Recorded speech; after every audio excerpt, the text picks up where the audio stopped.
গল্পটি শুরু হয় এক ভয়ঙ্কর ঝড়ের সাথে লড়াইরত একটি বিমানকে দিয়ে। আমাদের প্রধান চরিত্র লিন্ডা তার বন্ধুদের সাথে একটি ব্যবসায়িক সফর থেকে ফিরছিল। সবকিছু ঠিকঠাকই চলছিল, কিন্তু হঠাৎ বিমানটি প্রচণ্ডভাবে কাঁপতে শুরু করল এবং পর মুহূর্তে একটি শক্তিশালী বিস্ফোরণ ঘটল। যারা সিট বেল্ট ছাড়া দাঁড়িয়েছিল তারা ভয়ানকভাবে এদিক ওদিক ছিটকে পড়ল। সঙ্গে সঙ্গে চাপের কারণে কেবিনের একটি অংশ বিস্ফোরিত হল এবং একটি প্রবল বাতাস কিছু লোককে বাইরে উড়িয়ে দিল। এই বিশৃঙ্খলার মধ্যে ম্যানেজার নিজের জীবন বাঁচাতে লিন্ডার পা শক্ত করে ধরে রইলেন। একজন লোক সাহায্যের জন্য বসের দিকে ছুটে গেল, কিন্তু বস তাকে নির্মমভাবে ধাক্কা দিয়ে বাইরে ফেলে দিলেন। তবে পড়ার সময় তিনি ম্যানেজারের পা ধরে ফেলেন, সম্পূর্ণ ভারসাম্য হারিয়ে ফেলেন এবং তারা দুজনেই একসাথে বিমান থেকে ছিটকে পড়লেন। লিন্ডা সবেমাত্র সেই ধাক্কা সামলে উঠেছে, এমন সময় সে বুঝতে পারল যে তার চারপাশে অন্ধকার নেমে আসছে এবং বিমানটি অনিয়ন্ত্রিতভাবে সোজা সমুদ্রের দিকে পড়ে যাচ্ছে। সৌভাগ্যবশত সংঘর্ষের কোণটি এমন ছিল যে বিমানটি সঙ্গে সঙ্গে বিস্ফোরিত হয়নি, ফলে তার জীবন রক্ষা পায়। কিন্তু দ্রুত ধেয়ে আসা জল দেখে লিন্ডা সঙ্গে সঙ্গে তার সিট বেল্ট খুলে সাঁতরে বেরিয়ে আসে, কিন্তু বেঁচে গিয়েও তার কোনো স্বস্তি মেলেনি, কারণ সে তখন এক জনমানবহীন অন্তহীন সমুদ্রে আটকা পড়েছিল। ঠিক তখনই সে দূরে একটি ছোট দ্বীপ দেখতে পায় এবং সর্বশক্তি দিয়ে সেটির দিকে সাঁতার কাটতে শুরু করে। সকালের মধ্যে সে কোনো মতে দ্বীপটিতে পৌঁছায় এবং আপাতত তার জীবন বাঁচায়, কিন্তু তার কোনো ধারণাই ছিল না যে আসল বিপদ শুরু হতে চলেছে। অল্প কিছু দূর হাঁটার পর সে তীরে একজন লোককে শুয়ে থাকতে দেখে। সে সঙ্গে সঙ্গে তার দিকে ছুটে যায় এবং কাছে গিয়ে দেখে যে সে আর কেউ নয়, তার বস ব্র্যাডলি। সেও দুর্ঘটনা থেকে বেঁচে গিয়েছিল এবং ঢেউয়ের তোড়ে অচেতন অবস্থায় ভেসে গিয়েছিল। যদিও পড়ার সময় তার পা ভেঙে গিয়েছিল, সেই একমাত্র বেঁচে ছিল। লিন্ডা তাকে দেখে খুশি হয়নি, কারণ কোম্পানিতে সেই ছিল সেই ব্যক্তি যাকে সে সবচেয়ে বেশি ঘৃণা করত। সে ছিল স্ট্র্যাটেজি ডিপার্টমেন্টের সবচেয়ে যোগ্য কর্মী এবং তার কঠোর পরিশ্রমের মাধ্যমে ম্যানেজার হতে চলেছিল। কিন্তু যোগদানের ঠিক আগে বস মারা যান এবং তার ছেলে ব্র্যাডলি কোম্পানির মালিক হয়। বস হওয়া মাত্রই সে লিন্ডার পদোন্নতি কেড়ে নিয়ে পদটি তার তোষামোদকারী বন্ধুকে দিয়ে দেয়। শুধু তাই নয়, সে তার বন্ধুদের সাথে মিলে একসাথে সে প্রায়ই লিন্ডাকে ছোট করত। লিন্ডার তাকে সেখানেই ফেলে চলে যেতে ইচ্ছে করছিল, কিন্তু সে ভাবল যদি তাকে সাহায্য করে তাহলে সে আবার ম্যানেজার হতে পারবে। তাই সে সাথে সাথে একটা ধারালো পাথর তুলে নিয়ে কলাপাতা কাটতে শুরু করলো।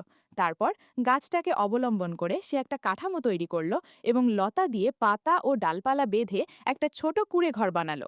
রোদ থেকে বাঁচতে আশ্রয়ের ব্যবস্থা করার পর সে একটা জলের উৎস খোঁজার সিদ্ধান্ত নিল। সে বালিতে একটা গর্ত খুঁড়ে সেটা নারকেলের খোসা দিয়ে ভরে দিল এবং পাতা দিয়ে ঢেকে দিল। শীঘ্রই বৃষ্টি শুরু হলো এবং সে সহজেই পান করার মতো যথেষ্ট জল সংগ্রহ করে ফেলল। বৃষ্টি থামতেই আবহাওয়া পরিষ্কার হয়ে গেল এবং ব্র্যাডলি জ্ঞান ফিরে পেল। লিন্ডা সাথে সাথে তার পাশে ছুটে গেল এবং তাকে জল খাওয়াতে শুরু করল। ব্র্যাডলি যখন জানতে পারল যে লিন্ডা তার জীবন বাঁচিয়েছে, তখন সে ইতস্তত করে তাকে ধন্যবাদ জানালো। এরপর লিন্ডা গার্ড ঘষে আগুন জ্বালাতে তার দক্ষতা দেখালো এবং শীঘ্রই একটা মাছ ধরে রান্না করল। কিন্তু ব্র্যাডলির জন্য, যে কিনা বিলাসবহুল জীবনযাপন করত, এই মাছটা আবর্জনা ছাড়া আর কিছুই ছিল না। তবুও পেট ভরানোর জন্য সে লবণ ও মশলা ছাড়াই মাছটা গিলতে বাধ্য হলো। কিন্তু লিন্ডার এই খাবারে কোনো সমস্যা ছিল না, বরং এখানে আটকা পড়েও সে অত্যন্ত খুশি ছিল, কারণ এখানে কেউ তাকে অপমান করবে না এবং সে সেখানে সুখে অনেক দিন কাটাতে পারবে। কয়েকদিন কেটে গেল এবং তাদের দুজনের উপরেই পরিবেশের প্রভাব স্পষ্টভাবে দৃশ্যমান হলো। লিন্ডা যেখানে ছোট ছোট বিষয়ে অত্যন্ত আনন্দিত হতো, ব্র্যাডলি সে যে কোনোভাবে পালিয়ে যেতে চেয়েছিল। সে জিজ্ঞেস করল লিন্ডা কেন তীরে কোনো সাহায্যের সংকেত দেয়নি বা আগুনটা আরও বড় করেনি, যাতে কেউ দ্বীপটা দেখতে পায়। তার মতে লিন্ডার এটা আগেই করা উচিত ছিল, কিন্তু সে কিছুই করেনি। এতে সে রেগে গেল এবং তাকে বিদ্রূপ করতে শুরু করলো। বলতে লাগলো যে সে শুধু তার জন্য যত্ন নেওয়ার ভান করছে। পা ভাঙার কারণে সে নিজেও অসহায় ছিল। তবুও লিন্ডা তাকে এত সাহায্য করার পরেও সে তাকে নিজের অধিকার বলেই মনে করত। একথা শুনে লিন্ডা বুঝতে পারল যে শুধু তোষামত করে সে তাকে জয় করতে পারবে না। বিপদে পড়লেই সে তার আসল মূল্য বুঝবে। এই চিন্তা মাথায় রেখে লিন্ডা একটিও কথা না বলে উঠে চলে গেল।